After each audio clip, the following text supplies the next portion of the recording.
Hello and welcome to another video helping you get grades 7, 8 and 9. Today we're focusing on Scrooge and I'm going to take you really quickly through 20 quotes. You're then going to choose your top 10 to revise from, or, if you're super keen, all 20. So Scrooge is the protagonist of the novella A Christmas Carol. We follow his journey from a miserable penny-pinching miser to a man who realises the error of his ways and transforms into a more caring and compassionate citizen. Dickens uses Scrooge to criticise the social division between those who have wealth and those who do not. So there's your thesis statement. There's the beginning of any essay on Scrooge. Let's get into some meat here.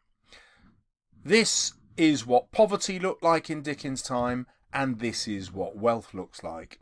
And so you have to understand the extreme division that Dickens was trying to change in society and get his middle-class educated readers to want to change and to help change. So yes, this book is about social purpose. It's there to entertain, but it's released at Christmas in order to get people to change their ways at the time when they're feeling most charitable. That's what Christmas is about. Our first introduction to Scrooge is fascinating because look what Dickens does. Scrooge was the sole executor, his sole administrator, his sole assign, his sole residuary legatee, his sole friend and sole mourner. Now Dickens loves some over-exaggeration, some hyperbole, and so we've got this extreme repetition, 6 uses of the word soul, in order to emphasise how alone Scrooge is. Now why does Dickens do that? Well, it's because he's creating an obnoxious character. It's a character who we're supposed to think is a really disreputable, dishonourable, dislikable human being. See what I did there with the alliteration? Now, he can't afford us just to dismiss Scrooge as a horrible person because then we won't engage with the novel. So at the same time as criticising him, he also introduces a note of sympathy so that we readers will secretly be rooting for the change that we know should happen to Scrooge. We want him to be the better person that he can be. And that's Dickens' cunning plan because obviously he wants to change us, the readers, in the same way. Now the second point about the use of the word soul is that it is a homophone for that other word soul. Our souls, our Christian souls. Because this, after all, is a Christian audience and it is a Christian novella with a Christian message. The implication is this is what Jesus would do. Help the poor and fellow man, just as Scrooge is going to learn to do during the course of the novella. Dickens gives us more of the Christian context with this description of Scrooge. A squeezing, wrenching, grasping, scraping, clutching, covetous old sinner. So we've got the delightful, harsh-sounding alliteration of the C's in clutching and covetous and scraping to emphasise just how horrible he is. But this huge build-up of words describing him, these adjectives, are comic as well. So although we're horrified at Scrooge, we recognise that Dickens again is using exaggeration for comedy's sake. Not that he's exaggerating what Scrooge is like, but by overemphasising it, he's making us also laugh at the old sinner. And by deliberately using this Christian language of sinner, he's asking the readers to picture their normal associations of hell, which are full of people like Scrooge who only look after themselves. Now we have the participle here, ing, on the end of each of these, and that conveys the fact that Scrooge is still in the process of being so greedy. It emphasises his intention to grab every last penny he can from anyone he encounters, and to hold on to every penny he earns. Dickens loves to use a multi-sensory description. So in this simile, Scrooge is described as hard and sharp as flint. And you can hear the harsh sounding of the letters in that, which comes from the harsh assonance of the letter A. Hard and sharp as. And then that final word, flint, with the final T, really emphasises how cruel he is. And that's done through sound. But we also have a sensory description here because our mind's eye, our image, is of a sharp-edged object like this. That's what flint is like. It's used to cut things. It's also used as a weapon. So in this way, he's seen as a hostile figure who is damaging to other people. And then we get a kind of visual image of him as having really sharp, closely defined features. So we can see there's no spare fat on him. He doesn't even like eating much, probably because that would cost money. The next simile is very bizarre, describing Scrooge as solitary as an oyster. So this simile does suggest that there may be more to discovered where Scrooge is concerned. Just as when forced open an oyster may contain a pearl, so Dickens suggests that there may be something worthwhile to be found inside Scrooge. And the other way that Dickens emphasises that is by the oddness of the image. You could probably write down a list of 10 things which are solitary, and I bet oyster wouldn't feature in the top 10. It wouldn't feature in my top 100. I'd never have thought of oyster. So we can see that there's a comic effect here, but the comic effect is also to remind us deliberately of the pearl within.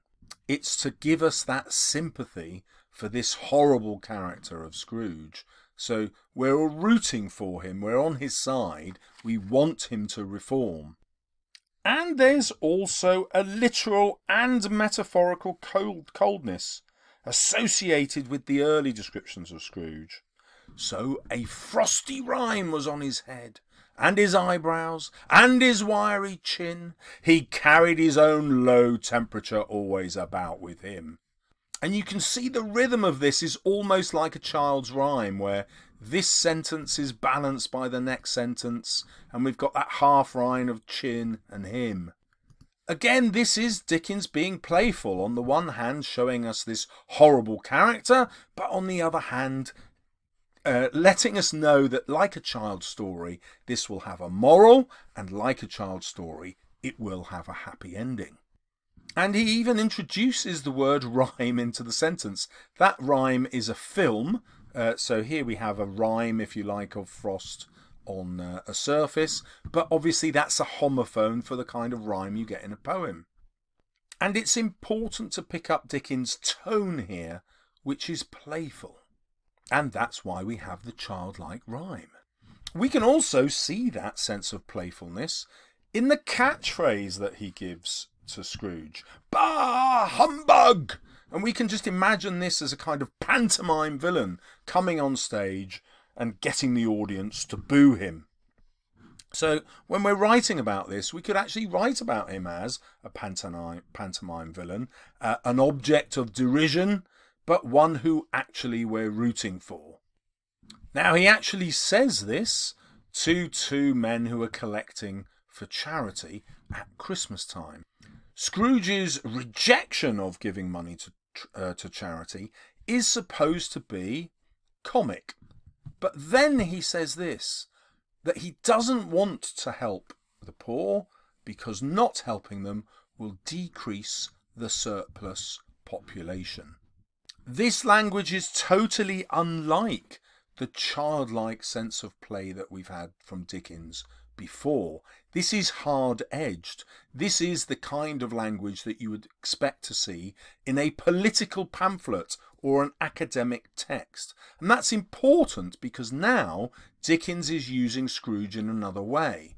He's using Scrooge to demonstrate a social perspective that politicians had and lots of wealthy and middle-class voters had, which was basically that the poor deserved to be poor.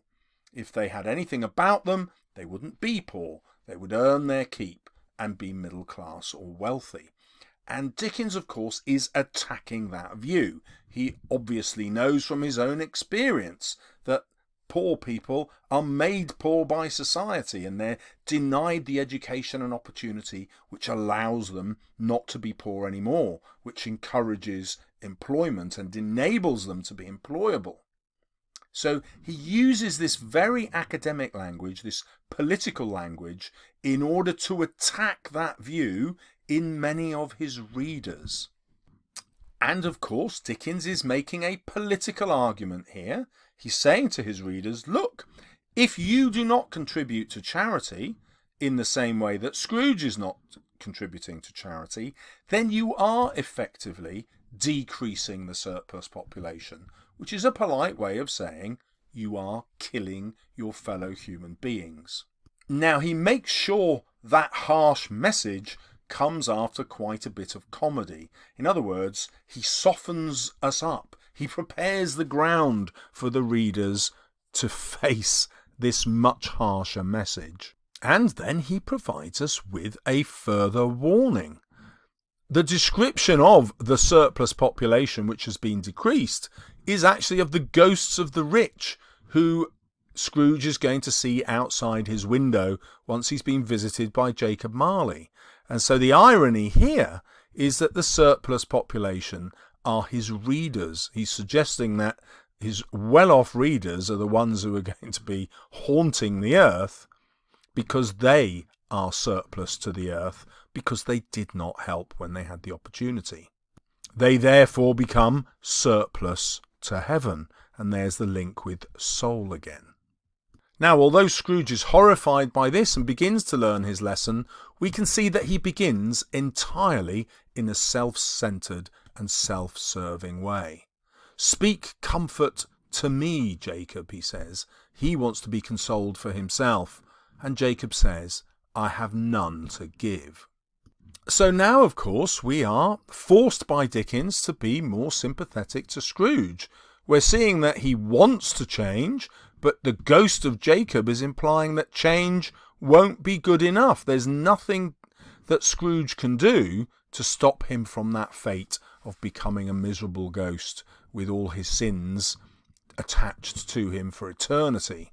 So just when Scrooge has been his most vile and his most inhumane, Dickens then brings us back with a sense of sympathy for him. The job of the Ghosts of Christmas Past is also to make us feel sympathy for Scrooge. And first, Scrooge has to feel sympathy for himself. And so we meet a solitary child, neglected by his friends, is left there still. And this idea that poor old Scrooge was crafted this way in his childhood makes him seem much more innocent. The modern reader will see this as evidence of abuse. So he's had an abusive childhood. We haven't yet discovered how his father has abused him, but here he's been abused by his friends. He's abandoned, he's alone. We'll later discover that his father has sent him away to boarding school, and he doesn't even have the company of his favourite person in the world, his sister. So now we can psychologically understand that Scrooge's desire for money and power is actually a transference of his real desire, which was for love and completeness and family. At this, Scrooge shows some emotion and breaks down in tears. He's similarly moved when reminded of his sister and reminded of his former employer Fezziwig, and then his fiancée Belle, who broke up with him due to his obsession with money. We're also encouraged to feel some pity for Scrooge when the Ghost of Christmas Past takes him back to the moment that he split with Belle. And it's clear that they both love each other, but that what has driven them apart is Scrooge's fear of poverty and how he weighs everything by gain. He asks how even every loving human relationship will profit him financially. Consequently, when he meets the Ghosts of Christmas Present, he says, I went forth last night on compulsion, and I learnt a lesson which is working now. Tonight, if you have aught to teach me, let me profit by it. So on the one hand, we see a transformation in Scrooge, but when we've just been introduced to that word gain by Bell, suddenly we're caught up short by the use of the word profit here. And this is a clue from Dickens that Scrooge has not yet learnt his lesson fully. He is still motivated by profit, what's in it for him. And of course the lesson is not what's in it for him, it's how can he improve the lives of his fellow man. So it's a quite cunning use of the language of profit and loss, this capitalist language, this middle-class profit-seeking language, if you like, that Dickens is using to get the readers to understand that they too are living their lives for their own good, for their own profit, and encouraging them, like Scrooge, to change. Dickens, of course, creates Tiny Tim in counterpoint to Scrooge. So in Tiny Tim we see a noble young boy who's fighting adversity without ever feeling sorry for himself. And we can see how much Tiny Tim needs Scrooge's help. When he meets the ghost of Christmas Present, this is what he most wants to find out. Tell me if Tiny Tim will live. And this is our proof that the lesson is being learnt. He's turning away from what will profit him to what will benefit others. Dickens also introduces a note of jeopardy and alarm here, because it may be that Scrooge will change his ways too late and Tiny Tim will still die. And obviously Dickens' message to his readers is, don't think that you can wait and bide your time before you start helping others in society. They need your help now. It's urgent. And Tiny Tim also dramatises what a decrease in the surplus population is. Well, that's why he chooses a boy who is disabled. A disabled person is, in many ways, in Dickens' time, surplus to society. It's very difficult for the disabled in those days to grow up to earn their own income, to do an able-bodied job. The only thing that's going to save a working class boy from being a useless member of society and therefore constantly living in poverty is, of course, education and healthcare. Healthcare to help him live long enough, and then the education so that he doesn't have to do manual labour. So Tiny Tim represents the surplus population. There is, of course, some irony here, because the surplus population is large, because the poor is a large number of Victorian society. There are huge numbers of poor people, whereas Tiny Tim is just an isolated little figure. So that smallness is an ironic contrast to the large size of the problem. Dickens also draws a parallel between Scrooge's desire to help society and his desire to have a decent family life. Why does Dickens do this? He takes Scrooge to Fred's party. Fred sees his family having a wonderful time, and he begs like a boy to stay, to watch it even though they can't see him. Well, Dickens does this. He juxtaposes the problems in society with the problems in Scrooge's family in order to show his readers that their own desire to have a wonderful family celebration and a wonderful family life and to look after their family members is the same desire that should help them look after their wider family, those disadvantaged in society represented by Tiny Tim. Now, this isn't a socialist message, but it is a message about charity. He's saying that we all need to contribute to charity, especially in Dickens' day when there was no state welfare. And so people's lives were only improved by the payments made by the wealthy to charity. Well, Dickens could have had the transformation complete right there, but he doesn't. He focuses on the idea that Scrooge here is like a boy. He hasn't yet understood the adult perspective about his responsibilities. So although we as readers are starting to make a connection between how we should look after our own families and how we should look after the unfortunate, Scrooge is not quite there yet. Dickens then uses another juxtaposition. He has a group of rich men meeting, talking about Scrooge, and then he introduces us to some poor who have turned to crime, also talking about Scrooge. Well, this juxtaposition isn't to show the difference between the two groups. He's trying to show that they are actually the same.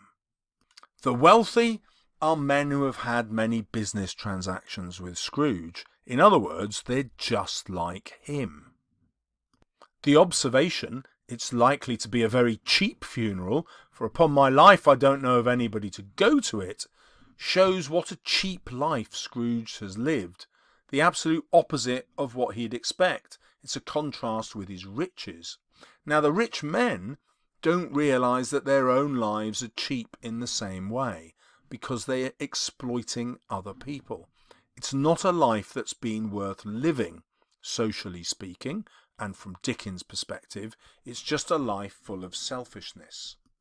This same selfishness is revealed in the ironic contrast of the thieves who have gone into Scrooge's bedchamber and stolen everything he has before he's carted off to the morgue for preparation for a funeral. They call him a wicked old screw, and this is doubly ironic because they're the criminals, but they can see that Scrooge is much worse than they are, much more wicked. Again, that word with the connotations of hell about it. So with this juxtaposition, Dickens is suggesting that the rich are worse thieves than the poor. At least the poor have an excuse for why they need to steal in order to survive, but the rich don't need to steal, they're just wicked. Next, Dickens uses his audience's fear of hell to dramatise Scrooge's fear of death. It's no coincidence that the ghost of Christmas Yet to Come looks like a typical representation of the figure of death, cloaked as he is in black. When Scrooge looks at the dead man, he doesn't notice that it is himself. "I see. The case of this unhappy man might be my own." Whereas, of course, ironically, and we understand this as readers, so it's dramatic irony, this man, of course, is Scrooge. It's not what might be his future, it is what is his future unless he changes. It's after this that he's faced his own death and his own damnation. He will go to hell, or as Jacob Marley puts it, live an eternity as a ghost, that he learns his lesson. And so he promises to honour Christmas in his heart, to try to keep it all the year. "I will live in the past, the present, and the future." And so in this way, Dickens is talking about Christmas when his book's released, but he's saying, actually, dear reader, so he's encouraging his readers to think of charity, this charity that we feel at Christmas, as something that must happen all year round. We must keep Christmas in our hearts as we must keep our fellow man in our hearts. "The spirits of all three shall strive within me. I will not shut out the lessons that they teach." And so here Dickens reveals his didactic purpose. Well, he's revealed it all the way through, but he's really just delivering this, if you like, as an exclamation mark to let his readers know that this story that has no doubt entertained them at Christmas is actually a moral lesson, and they must remember the same lesson that Scrooge will remember. This, of course, reminds us of the typical moral that's in a child's story, and he now uses a typical feature of child stories, repetition, to emphasise his point. So Scrooge is transformed. "It was a splendid laugh, a most illustrious laugh, the father of a long, long line of brilliant laughs." And of course the alliteration of the L's carrying on as they do forever mimics the idea of how long Scrooge is going to live, giving benefit to other people. And this dramatises the long benefit that Dickens wants his readers to have with other people. through their contributions to helping the poor and society. And then when he delivers the happy ending, he says, Scrooge was better than his word. He did it all and infinitely more.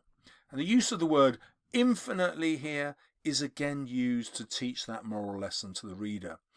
Even Scrooge, with his great wealth, can't help that many people. But because there are infinitely more deserving poor, infinitely more people who need help, then he needs a massive groundswell of his readership to also help the poor.